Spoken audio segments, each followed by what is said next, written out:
Hi, everyone, and welcome inside Rack Scottsdale for the Sun Devil Source podcast presented by Jones Auto Centers. Gabby Chernoff and Chris Cartman joining you today. ASU athletics, now that we've gotten through October, 100% in full swing now. Men's basketball got started last week. A big game against Gonzaga this week. Hockey has been in season for a while now. Big game next week against number 8 North Dakota. And then football off the bye week and playing West Virginia with just 3 games left on the schedule. So we're going to touch on everything today, a little bit of and around the horn, as now all the fall and winter sports are going here in the Valley. Football will be more on the back end, a lot to kind of talk about there, and we'll get to all the Big 12 picture and tiebreaker scenarios. Everybody's favorite thing, the Big 12 tiebreaker scenarios. There's so much math to be done with that. So you could look at it and break it down all day. Me too. Yeah. We're very similar in a lot of ways, and that's one of them. I'm not a math person, but that's why we watch sports, sit around and watch sports instead. We let other people put together the websites that show all the scenarios, and then we just click buttons. And then we just tell you guys about it. And then we tell you about it. But we'll get started as we always do. Some news and injuries. Big blow to the team was announced this morning. Kenny Dillingham said that Xavier Alford will be out for the remainder of the season. A week ago, he was pretty optimistic that he would be back at some point within these last few weeks, but that wasn't the case today. Yeah, really unfortunate there. Alford was a first-team all-conference player. He's one of their leaders, unquestionably among the best players on the team. And every week it seems like we have this conversation, Gabby, where it's like another big injury that has hampered ASU. And Alford hasn't played in a Big 12 game yet. He actually hurt himself before camp was even in full swing. The nature of the injury hasn't been disclosed, so we can't get into it, but it's the type of thing that it lingers a lot. He was optimistic, as you said, that he'd be able to play. Dillingham was optimistic, and now it's not going to happen. He is a 6th-year junior, and that's because he's had 2 other injuries that were lost due to injury or due to the second-time transfer and eligibility ruling, and he was in college in 2020, which doesn't count. So he could come back for another year should he decide to do that.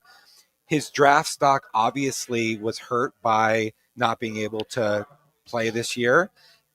I think that's going to be an issue that you would factor into the calculus of whether or not to play another college season. Do guys want to play 7 years in college if they could go play professionally? Probably not, right? Maybe if you're Anthony Cooper, but he's not in the professional conversation, I suppose. Yes, like some guys are not going to have the opportunity to get drafted or to be in that conversation. And for them, in the NIL era where you can make good money playing college football, that's awesome. Alford had hopes of being able to be a draft pick. Maybe that could still happen for him, but certainly hampered by not missing this whole season, essentially, with this injury. And now we'll see what happens. Now, the good news is that Boogie Wilson has played well in his stead in recent weeks. Utah was like the only sort of a big hiccup in there. And then otherwise, everybody wants to know what's going to happen with Jordan Tyson. And he seems questionable at best for this week. Dillingham said last week that he was on track to perhaps come back for Colorado. And so that means, and he said this status quo basically. So He may not be available this week either. That's going to be difficult against West Virginia. Prince Dorba, I think he was close to playing against Iowa State. You get a bye week. I would say there's a very good chance that he's back this week. And we'll see if any new developments happen when we're out at practice on Tuesday. Well, this ASU team this year has just been decimated by injuries. Doug Tamro, ASU's SID, tweeted out that picture of all of them from Media Day, and I think it's something like only 2 of them are not injured and still able to play. So that's kind of a good visual representation of, the 6 guys they sent to be the face and the spokespeople of the team at the beginning of the season, and 4 of them are now injured, and Jordan Tyson, the only one who's not confirmed to be out for the season. But Kenny Dillingham had some remarks on this today on both Xavier and Alford, with that being new news, and then just kind of the status of the team as a whole and what it's been able to do with so many injuries, and how impressive they've still been able to play with that kind of next man up mentality. So we will hear that from him now. Part that sucks is when you're having a lot of injuries in games. So, we didn't have it last year. This is like 2 minutes. And now 4 of our 6 guys who went to media day are out. And that's not fun. That's not ideal. But, like Wally said after the game, like, nobody cares. You got to find a way. And it's something we'll assess after the year. And maybe we got to be more physical in spring and fall. That way games aren't drastically more physical than our practices, because we did kind of tail back this year. So those are all things I'm looking at in terms of how to prevent those things from happening. But, I'm kind of just throwing things at the wall, to try to get it fit, to think about reasons. I don't really have, last year we were healthy and we're a very similar team. Yeah, it sucks. I mean, X was the only guy who didn't get injured really in game, so, X got hurt, in the off season, working his way back, which is unfortunate. And, everybody else was in game. So that's the part that sucks is when you're having a lot of injuries in games. So, we didn't have it last year, and now 4 of our 6 guys who went to media day are out. And that's not fun. That's not ideal. But, like Wally said after the game, like, nobody cares. You got to find a way. And it's something we'll assess after the year. And maybe we got to be more physical in spring and fall. That way games aren't drastically more physical than our practices, because we did kind of tail back this year. So those are all things I'm looking at in terms of how to prevent those things from happening. But, I'm kind of just throwing things at the wall, to try to get it fit, to think about reasons. I don't really have, last year we were healthy and we're. By some measures, ASU's had one of the toughest schedules in the country this year. And when you factor in that 4 of their 6 players they took the Big 12 Media Day have missed a lot of the season, and 3 of them won't play the rest of the season, it is impressive that they are still a 2-loss team in the Big 12. And juxtaposed against that is Dillingham's comments that he still doesn't believe that they've played a very good game in all 3 phases. And special teams have been so bad, as we talked about a lot on the podcast. Not going to talk about special teams today, fortunately, other than this. Shocking. Yes, but it's understandable that given their special teams problems and some of the offensive issues that they've had in some of these games, that he feels like they haven't put a totally complete game together. But it's really from that lens, when you look at it that way, that you can still be pretty impressed by their record and the fact that they're still very much in the conversation in the middle of November. Yeah, definitely impressive. And that next man up mentality, especially with Boogie Wilson and Xavier Alford being out for the remainder of the season as well. So just wanted to get that off the top, talk about ASU's injury. Seems like there's a new one every week for us to talk about. And then we'll get to that West Virginia first look and look at some of the Big 12 title game scenarios at the end of our episode. But for now, let's talk some ASU hockey. Just had their NCHC home opener over the weekend against then number 20 Colorado College. The Tigers are now number 17. They went 0-1-1 on the weekend, 3-6-1 overall. So probably not the start that Greg Powers and his squad wanted. They're 44th in NPI, which is the replacement of Pairwise. That's new this year. They're very similar in a lot of ways. Actually, in most ways, it's all the same categories that are being taken into account when kind of doing the math that goes into these rankings. The difference is that pairwise was a very like fixed, rigid system every year. It was like the same. All the categories had the same weight in determining the percentages. Mm-hmm. Now with NPI, the college hockey committee can essentially adjust, they call them the dials, between every season. They can kind of adjust the weight that each of these categories have as they see fit. And College Hockey News, which is a stats website, probably the premier stats website for college hockey, they ran a test to see like through the last 4 postseasons if the teams that made it would be the same with the pairwise and with NPI, and all the teams were still the same. It's just kind of tweaked some of the seating within how that was done. So they're very similar. But if you were looking for everybody's favorite thing, the pairwise poll, and you couldn't find it, that's why they moved to something called the NPI, which stands for NCAA Percentage Index for college hockey rankings and determining the postseason. But Greg Powers said at the start of the season, deepest, most talented team I've ever seen, and it hasn't translated numbers-wise to their record. Yeah, there's no formula that would have ASU hockey among the better teams in the country right now. For people's perspective, 44th, there's not nearly as many hockey teams as there are. There's half as many as football teams, roughly, or maybe a little bit less than that, or more than that, I should say. And basketball, there's dramatically more. If you're in the 40s, you are in the bottom third, roughly, of the country. And that's a really problematic thing. Remember, last year they had some injuries and they started slow. And because of that, even though they had a really strong stretch through the vast majority of their season, they still weren't able to climb high enough to be ranked in a place that would put them into the NCAA tournament. And now they've put themselves into an even bigger hole that they're going to have to somehow try to claw their way out of. And getting Jack back after him not being able to play in the first 6 games due to the eligibility ruling, okay, that's a shot in the arm. They've been trying to figure out their goalie situation. They may have potentially resolved that to some degree with who their top person is in the pecking order. They are going to need some of their returning players to play better and get more from some of their new players. And we knew coming into the season that this was somewhat of an overhaul. Greg Powers elected to go young with some of the additions that he brought in, or at least inexperienced / young with some freshmen. A lot of other teams decided to go heavier on transfers, and the CHL dynamic being different this year led to some decisions needing to be made by these coaches about how they were going to address some of the immediate losses with their roster.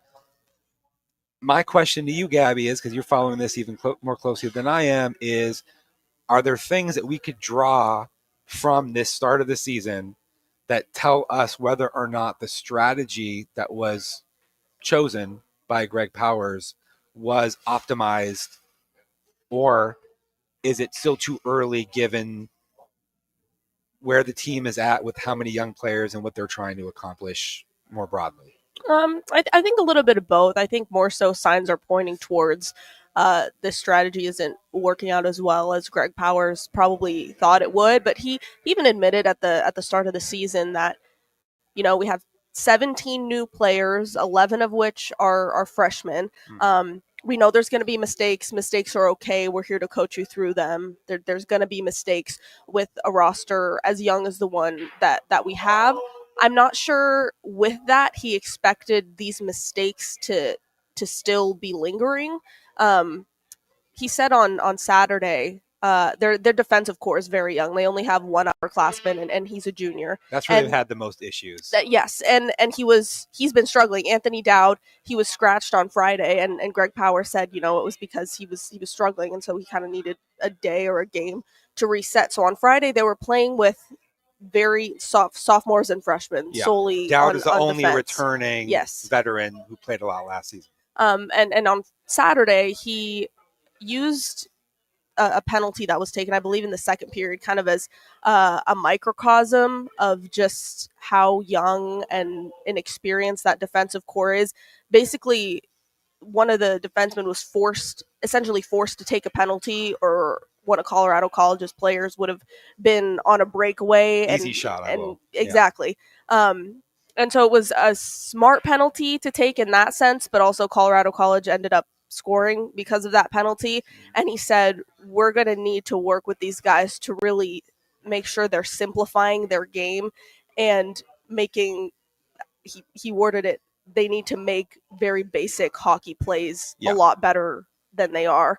And it's interesting too, because the first, I think all throughout that non-conference slate to open the season, he had pretty concrete defensive pairings. And the last 2 weekends, we've seen him mixing it up a lot more. So I don't know if that's to try and find chemistry, or if they're just practicing and he's trying to pair more experienced guys with the newer guys. But I would say that's definitely their biggest area of questions. Yeah, probably chemistry. The good framing, the positive framing of this is that these are costly moments, but they're not most of the games. It's like things that are happening that are catastrophic breakdowns on the defense, giving the puck away, not being able to hold on to it or whatever, making a short-sighted decision, and then that immediately spirals into them giving up goals. And you can't have that happen. I think the framing of that's positive for Greg Powers is, hey, like, you take away these little 30-second, mess ups, and the score could be flipped. We could be the team winning. But when these things are happening in a bunch of games, and especially when they're early on in games and you're having to claw all the way back from some of the deficits that they put themselves in, you can't say that isn't their identity of who they are right now. And that's problematic. And maybe some of these, moves where you're getting different players working together and the chemistry that might lead to, coupled with the experience of these reps. Jake Sloan wrote an article, talked about how these guys in the CHL play twice as many games roughly, and how each minute of every game is that much more important in this setting, and the talent levels is good, and there's a lot of parity out there in the teams that they're playing, and you just can't have any of these lapses that they've been having that have put them in these bad situations. And it's important to say, if they don't get this turned around in a hurry and start going on a run of wins, especially home games, you got to start sweeping home series, even against the ranked teams, the tougher teams in this situation. They are going to be too far behind to claw their way out of it, as they almost were able to do last year. Yeah, and absolutely to your point of, it's just these small moments where mistakes turn into very, very costly mistakes, and then at certain points they start to snowball as well. That's something we've seen all season. And Greg Powers called for his team, we need to play a full 60 minutes, because when we're playing like what he called the identity of this team, we're very good. Yeah. And I would have to agree with him, just based on the eye test. Like, there are moments, and there were moments, especially in that Colorado College series, when ASU was kind of firing on all cylinders. You could tell they kind of found a rhythm. They were out skating Colorado College on both sides of the ice, and then it kind of just took one thing, and they almost had like snapped out of it. It's the second and third period on Friday.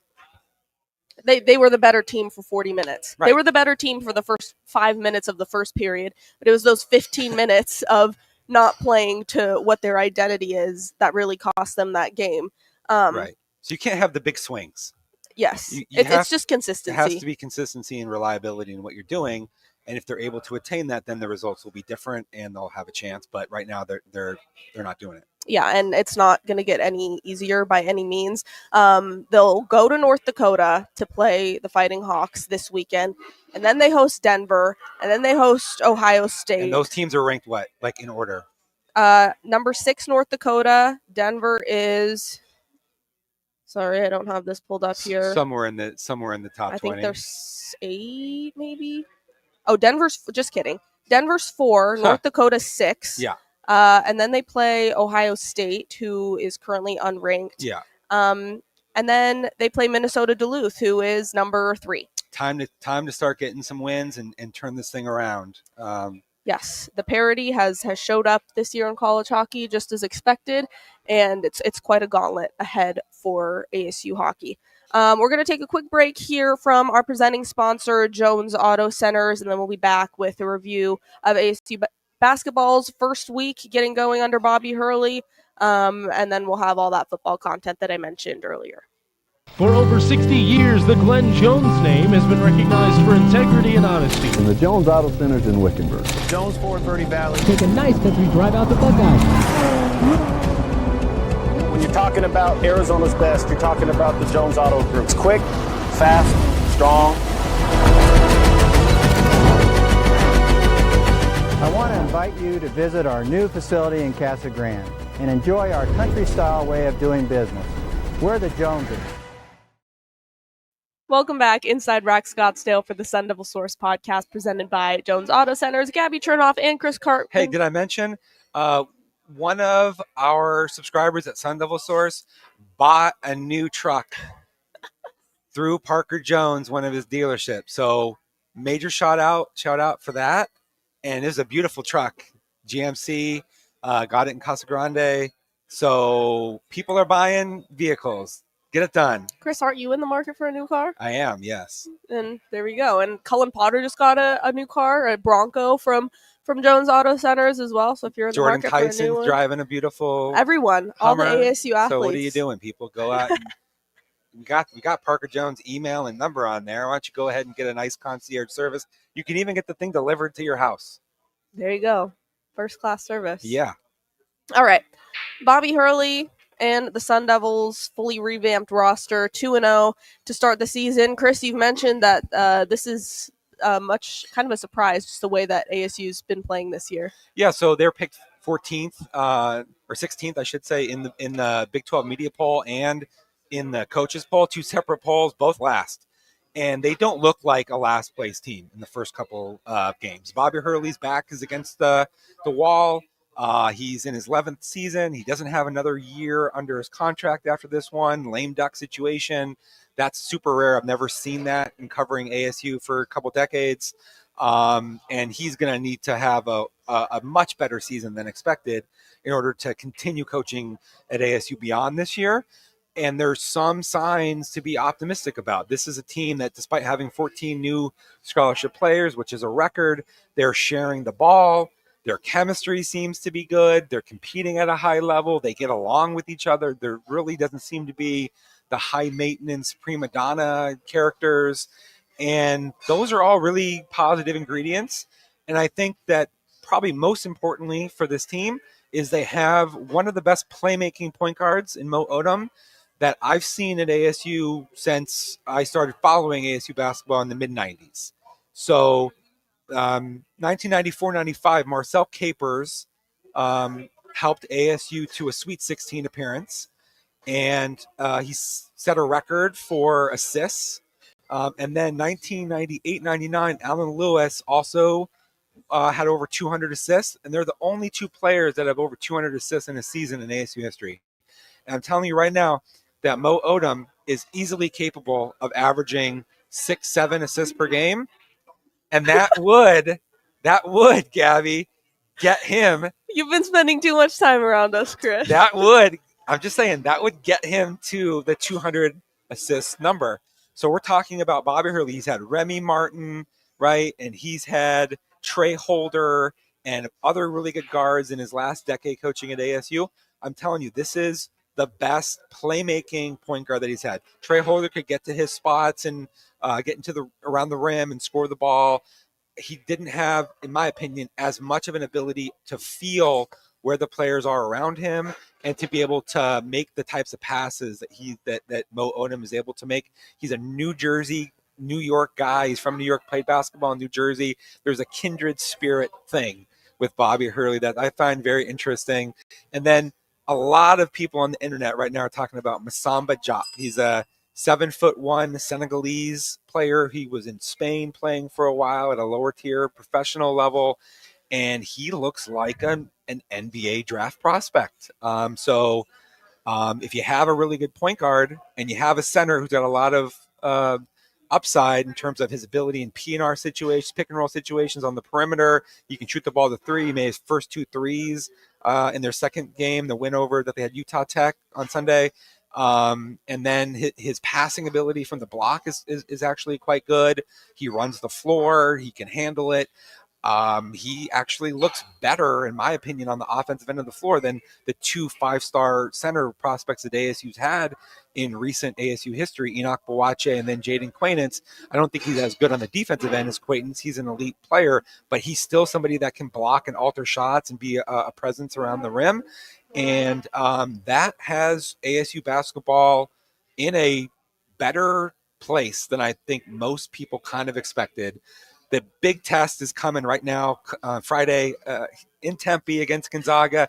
Going to be there. Game's at 9 o'clock. We'll probably not even finish until 1 or 2 a.m. I may ask Doug Tamaro just put some cots out there and sleep. Spend the night. Spend the night because we're going to be back at whatever 8 in the morning or something for the 11 o'clock kickoff with ASU West Virginia. So, we just keep plugging along, Gabby. But I'm telling you, the basketball team's actually got a chance. Like, are they going to be an NCAA tournament team? Probably not.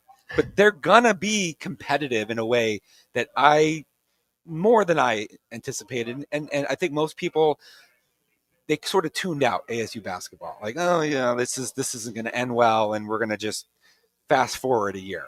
Don't do that. Like, give it a shot. Like, show up, watch a game. I think that people are going to actually find this to be an interesting team. In fact, an elderly gentleman, as he was leaving after the home opener, he said just out loud, "This is fun. Last year wasn't fun, but this is Tell fun." it like it is. And I was like, okay, like that's good enough for me. Well, basketball team, a lot of people had them written off. Hockey team was ranked top 15. Yeah. Seems like the roles have kind of reversal. reversed. But I wish you luck. I won't be at that basketball game, so see you bright and early for football. Sure. The life of a journalist. You should write an album about that. Yeah, I could definitely do that. Don't worry, you're a grinder too. You're going to all the hockey and everything. Well, we love what we do. Yeah. We're going to hear a quick word from another one of our sponsors, drinkonthesly.com, and then we will be back with one of our writers, Joaquin Rodriguez, for that West Virginia first look, and then the Big 12 outlook. So many scenarios to look out for.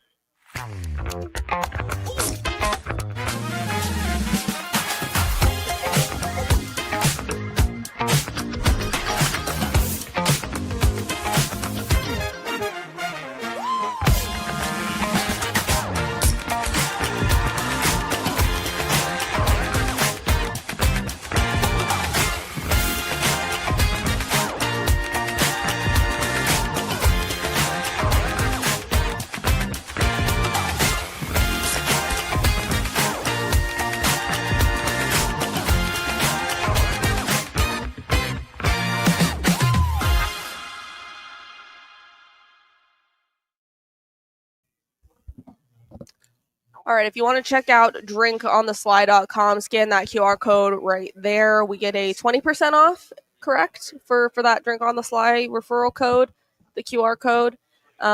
So be sure to check them out. We got a couple more orders, actually, that just came in the last few days, so appreciate everybody getting Drink on the Sly. We've gone through it, but it's like a no-guilt drink that gives you a boost, helps you chill, helps you sleep. No sugar, no carbs, no stress. Drink on the Sly. Use the QR code and get a discount. Perfect mixer for some Devil's Liquor or some El Bandito Yankee Tequila. I'll be ready for that on Saturday Devil's evening. Vodka. We'll be out of there by what, 7? Saturday 8 o'clock? evening, 7, 8 o'clock, after working for all of those hours on Friday and Saturday. Maybe we'll come here to Rack Scottsdale. Enjoy some UT Georgia. Watch some college football. This is a good place to watch. You got all the TVs, you got the dartboards, you got the pool tables, you got everything that you could want. Everything.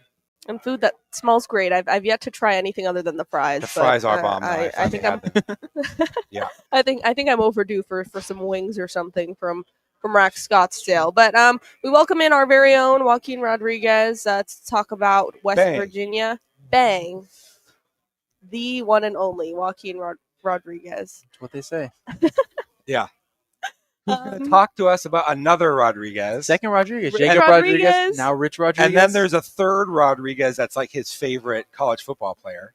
Jacob Rodriguez. There see? you go. You see? Might be my cousin. Don't Rodriguez. say that. Don't Might say be my that. cousin. We have a bunch of ASU fans watching Joaquin. I'm just saying, as far as a player, he's a great player. He's Do love seeing the last name on the back of the jersey. Can't hate. Yeah, Can't okay. Your dad went to Texas hate. Tech. He did go to Tech. I Right. grew up going to Tech Yeah. games. Right. Could be Well, some connections there. Rich But Rodriguez. ASU beat Texas Tech. So That's also just, true. So just That's also knock true. it off. I Do don't you know if remember you that? remember that. I do remember that. In the press box with you. Yeah. Rich Rodriguez, though, head coach of West Virginia, he was at Arizona for a little bit. Kenny Dillingham said last week that when he was down in Tucson, he invited him down, showed him the ropes of some things and his stealing plays from other coaches, as he so called it. You're not good unless you're stealing some plays. No, if you come according up to with everything Dillingham. in your offense on your own, your offense probably sucks. Sucks. That's what he said. So, yeah. But that's Rodriguez's alma mater. Kind of a rough start to the season for the Mountaineers. Kind of and- being generous. Like 2-6 to start the season. Yeah, that was bad. Yeah. But they've turned it around as of late. But, Joaquin, what can you tell us just about the most compelling aspect of West Virginia? What can ASU look out for this weekend? Well, yeah, I mean, they started the season 2-6, and then they won their last 3 games over Houston and Colorado. Houston was ranked at the time. That was the week after they beat ASU. They were number 22. ASU fans are very upset to hear that. That's true. But that win over Colorado was interesting. They forced 2 turnovers, blocked a punt, got a safety, and just all around, the offense has really flipped a switch from the way they started the season. Rodriguez, of course, an alma mater, so when he returned, his inaugural press conference was televised live on ESPN on the Pat McAfee show. You feel like West Virginia wouldn't really get that kind of attention for a head coach. But, I mean, the anticipation was there. Fans were ready. Fans were excited. Probably slipped Pat McAfee a couple blue notes. Probably a couple of those to get that broadcasted. But, yeah, I mean, wins over Colorado, wins over Houston. And, I mean, Rodriguez brings that run concept, scheme option looks, QB run games. Kenny Dillingham spoke about that today. I know Chris was there, asked him about, like, similarities between Utah. Kenny Dillingham acknowledged there's some similarities, but it's different in its own way. Leading that offensive unit at quarterback, though, is true freshman Scotty Fox Jr. Starting quarterback went down week 3, week 4. He took the keys of the offense under center, and he's kind of been good since. He's rushed for 2 touchdowns against Houston. He had 17 carries against Colorado. High workload, high rush usage. And then the pass game kind of tailors towards the rush. When they get the rushing going, it opens up stuff downfield. Now, these offensive players, another freshman, Dior Hubbard, he's totaled 324 rushing yards on 94 carries for 4 touchdowns. But the thing about him is he's a pass threat. He had a 64-yard catch against Colorado. It was the biggest reception of the game. And then wide receiver Cam Bond, he's Fox's go-to target. He leads the team in receptions with 30 receptions. He has 462 yards and 4 touchdowns. So all around, the offense is built around that run system, spread options, makes it hard on defenses to read the backfield, see who's going to go. And so far, these last 3 games, they've been a little heater. Yeah, Rodriguez went young, starting a freshman at quarterback. Other young players around him, they're trying to get things going and build for subsequent years. I'm just fascinated to see the matchup with ASU, given that Rodriguez is one of the best coaches in the country when it comes to scheming up quarterback run game. He did that with Khalil Tate at Arizona. I think Tate led the Pac-12 in rushing yards one year as a quarterback. People were talking about him as a Heisman Trophy candidate. And then the next coaching staff, Kevin Sumlin, Noel Mazzoni, they tried to make him a pocket passer with Tate, and that didn't work. And it's interesting because Jeff Sims is like the Khalil Tate, who was asked to do more from the pocket in his first 2 games that he played in the ASU lost as starter, Cincinnati and then Utah earlier this year. And then in the Iowa State game, they kind of turned him loose in the run game, and then he had this great performance rushing the football. The thing that's interesting about it is that because Rich Rodriguez understands quarterback run game so well and was able to see what Jeff Sims did against Iowa State, now there's the ability to make some adjustments and try to counter that. Yeah. And then we'll have to see, how ASU handles that style of offense from West Virginia.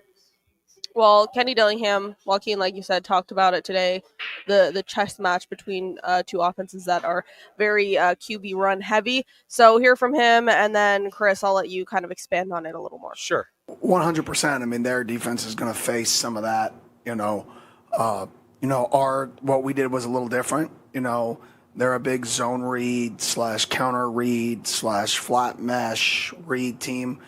We were more last week direct run. There wasn't a read; it was catch and run. And when you catch and run, it's more of a math problem, right? When you're in the zone read game, it's more schemy and a numbers advantage and triple option based. So they're a little bit different philosophically, but the premise of it's the same. It's one extra person. So Coach Rodriguez is a guy that I've studied for a long time. His offense, dating back to when I was a high school coach out here, and he was the head coach in the state, and he did a phenomenal job down there. Won a lot of football games. So for us, and for me, this is a really good challenge. And his team plays really, really hard. They're on a 2-game win streak. They could very well be on a 3-game win streak. So this is a team that's getting better and better and better. Yeah, so everybody does it a little bit different with their quarterback run game. Utah had a lot of the jet actions, and then quarterback keeper midline, triple option with the ability to keep the ball, throw it on some of these, RPOs or verticals if they the defense breaks down on some of these screens. ASU with Jeff Sims was just like get the ball and go, like direct QB runs, like no. Where's the ball? Where's it going to go? Misdirections. Not misdirection. None of that stuff. Like they're just going to go get the ball. What I think is going to have to happen for ASU now is to build off of that. They had 2 weeks, bye week. Okay. West Virginia is going to be prepared for that. They're going to have an answer immediately rather than taking a while to figure out how they're going to make an adjustment, especially when Rich Rodriguez understands QB run game so much. So now it's going to be how can you layer in different elements that are a little bit more surprising to what the defense is going to face.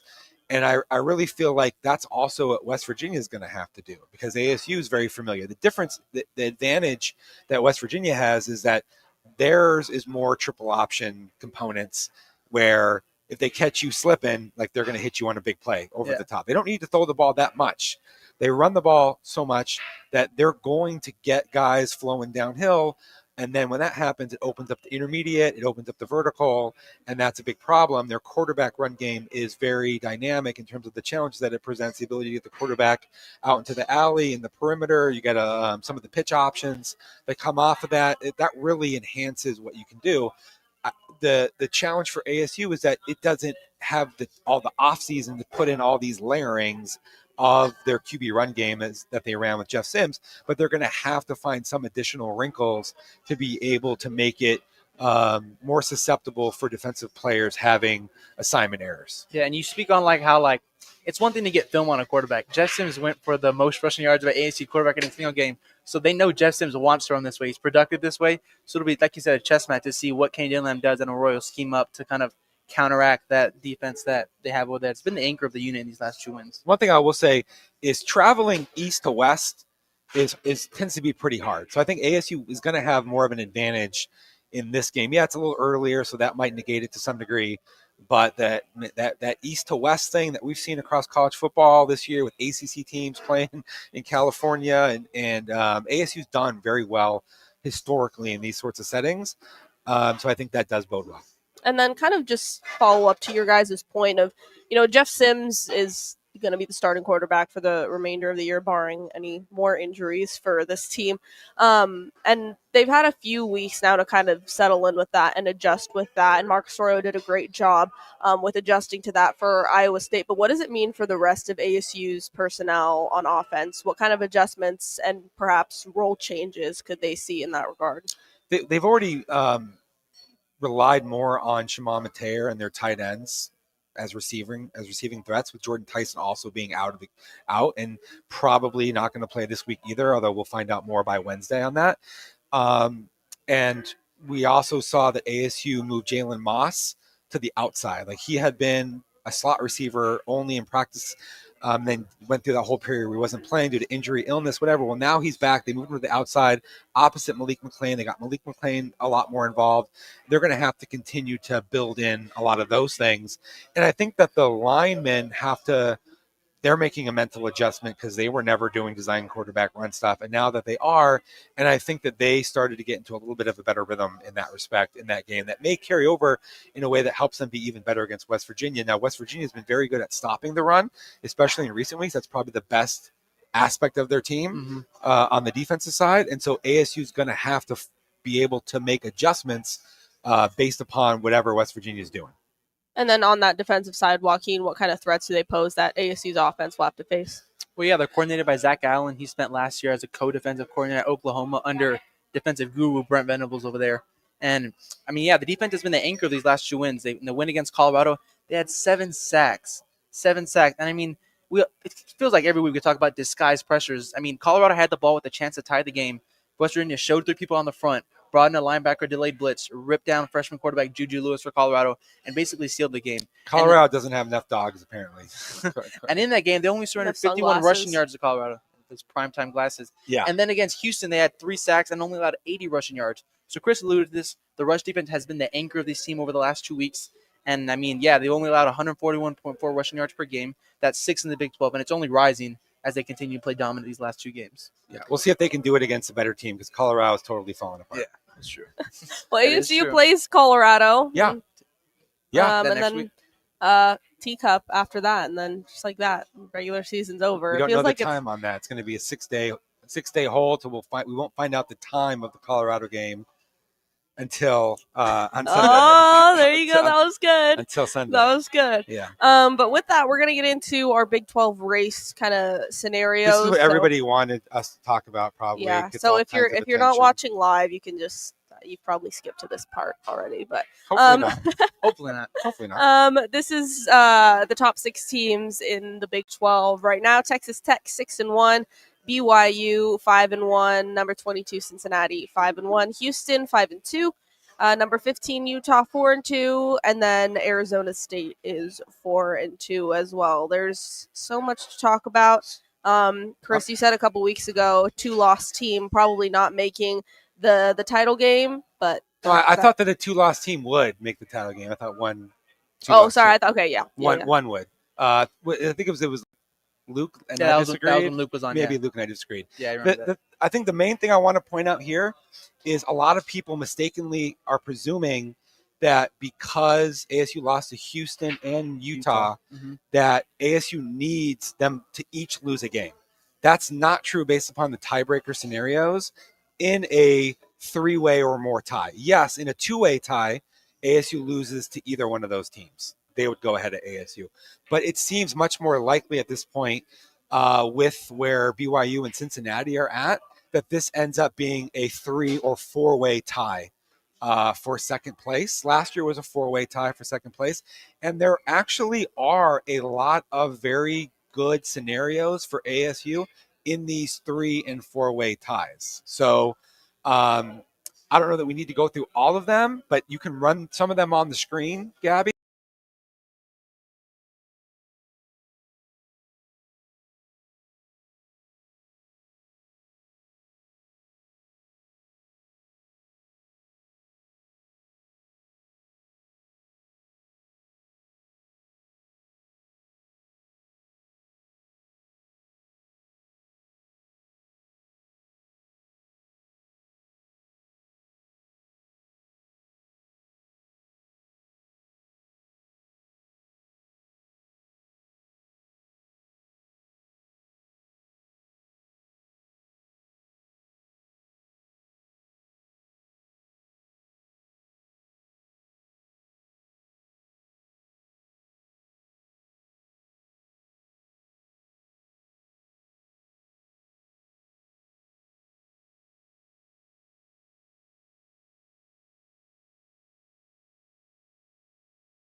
That are higher in the standings lose their games. Yeah.